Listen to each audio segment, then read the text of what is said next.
हमारे सभी YouTube family को बहुत बहुत जय जय श्री सीताराम। जैसा कि आप सभी को मालूम है कि राधा अष्टमी के बाद से ही महालक्ष्मी व्रत की पूजा लोग करने लगते हैं धूमधाम से। ये पूजा बिल्कुल नवरात्रों की पूजा की तरह ही होती है, जिसके अंदर घट की स्थापना की जाती है, नारियल रखा जाता है और माता रानी के समक्ष हम जो व्रत करते हैं वो फलाहार का व्रत करते हैं, या फिर हम एक बार जो है उर्दू के आटे इत्यादि का प्रयोग करते हैं। लेकिन ये जो प्रक्रिया है ये 16 साल तक चलती है और इसके अंदर हम सूत का जो धागा लेते हैं वो भी 16 धागे लेते हैं और उनमें 16 ही गांठें लगाई जाती हैं। तो ये एक विस्तृत प्रक्रिया होती है, लेकिन इससे वाकई में महालक्ष्मी की हमारे को कृपा मिलती है। लेकिन हर कोई व्यक्ति जो है इतना बड़ी पूजा नहीं करता, और लेकिन फिर भी कृपा सबको चाहिए होती है, क्योंकि देखिए कौन व्यक्ति नहीं चाहता कि महालक्ष्मी की कृपा उस पर हो जाए।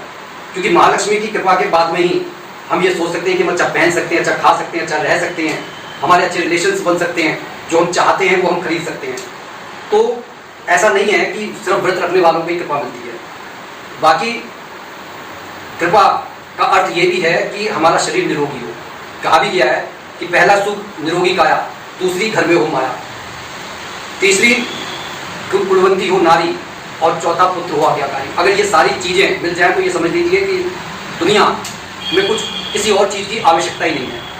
तो महालक्ष्मी की कृपा होती कहाँ पर है? सबसे बड़ी बात तो हमारे लिए समझिए, तो महालक्ष्मी की कृपा वहां पर होती है जहां पर घर के व्यक्ति एक दूसरे को समझने का प्रयास करते हैं। ये नहीं है कि अगर कुछ बिगड़ गया है तो एक दूसरे पर आरोप या प्रत्यारोप करेंगे। क्योंकि देखिए, अब मान लीजिए कि आपके हाथ में कोई चीज है और वो टूट जाती है, तो इसके लिए आप किसको दोष देंगे? लेकिन अगर वही चीज किसी बच्चे से टूट जाती है, किसी और से टूट जाती है, आपके माता पिता से टूट जाती है, तो आप उनसे झगड़ा करने लगते हैं। बस यही विचारों का अंतर जो है घर के अंदर कलेश पैदा करता है कि नुकसान किसी से भी हो सकता है।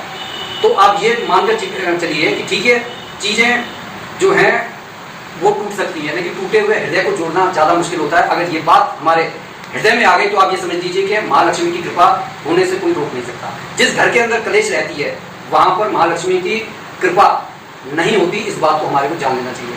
अब मैं आपसे 2-4 पॉइंट ऐसे कहूंगा जिससे हम कोई पूजा पाठ किए बिना महालक्ष्मी की कृपा को पा सकते हैं। सबसे पहली बात,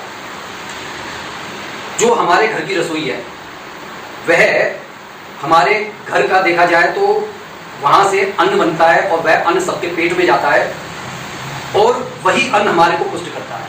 क्योंकि जब हमारा शरीर स्वस्थ होगा तभी हम कुछ कार्य करने के लायक रहेंगे। अगर हमारा शरीर स्वस्थ नहीं है तो इस दुनिया में अच्छी से अच्छी चीज आपके सामने रखी हो, लेकिन जब शरीर स्वस्थ नहीं है, आप खा ही नहीं सकते, आप क्या एंजॉय करेंगे? तो सबसे पहली बात, हमारी रसोई साफ सुथरी पवित्र होनी चाहिए। वहां पर कोई नकारात्मक विचार नहीं जाना चाहिए। घर की जो महिला है जो वहां पर खाना बना रही है, जो गृह लक्ष्मी खाना बना रही है, उसके मन के अंदर सात्विक विचार होने चाहिए। खाना बनाते समय सात्विक विचार होने चाहिए, क्योंकि वही सात्विक विचार उस खाने के अंदर समाएंगे और वो सात्विक विचार पूरे घर परिवार के लोगों में समाएंगे, और जिससे घर के लोगों के अंदर एकता बनती है।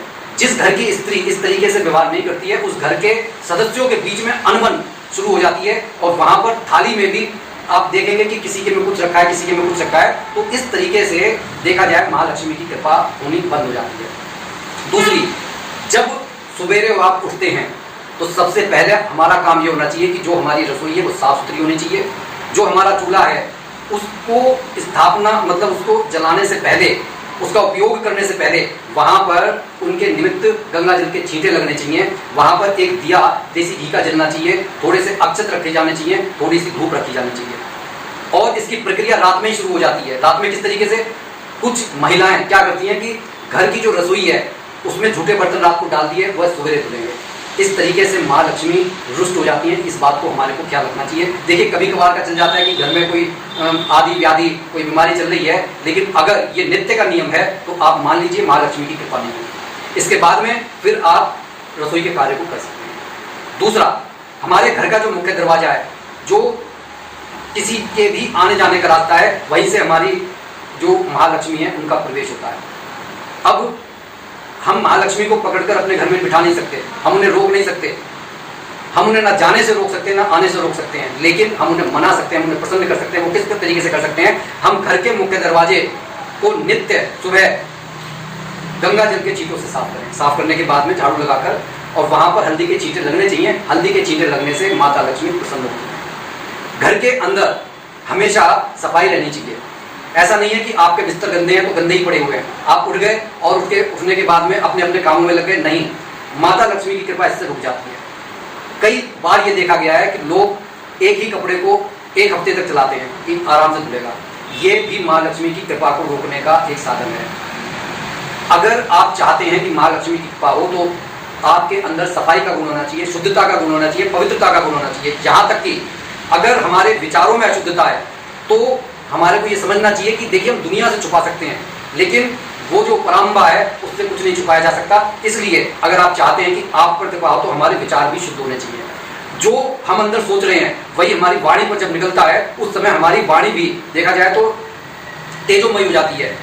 जो बोलते हैं वो सिद्ध होने लगता है। वो कैसे सिद्ध होता है? क्योंकि जो हम सोच रहे हैं हमारे कहने में करने में कोई अंतर नहीं होता, वहां पर हमारी वाणी सिद्ध हो जाती है। जहां पर वाणी सिद्ध हो जाती है वहां पर लक्ष्मी की कृपा होने लगती है। तो ये जो छोटी छोटी बातें मैं आपको बता रहा हूँ, ये बातें आपको जानने में ऐसा लग सकता है कि इनमें कुछ भी नहीं है, लेकिन आज की डेट में भी अगर आप ग्रामीण परिवेश में जाकर देखेंगे तो वहां पर चूल्हे चौके की शुरुआत से पहले झाड़ू मारी जाती है, उसके बाद में ही चूल्हे का कार्य शुरू किया जाता है। जब शाम होती है तब फिर से झाड़ू मारी जाती है, तुलसा माँ को दिया जलाया जाता है। कहने का ये अर्थ है, ये सारी प्रक्रिया, ये छोटी छोटी सी प्रक्रियाएं धीरे धीरे करके आपके पूरे घर को एक सकारात्मक ऊर्जा से भर देती हैं। और जो वो कहते हैं ना कि थोड़ा थोड़ा करके जब जल भरता है तो वह गागर में सागर, तो इस तरीके से हमारे जीवन में अमूलचूल परिवर्तन होते हैं।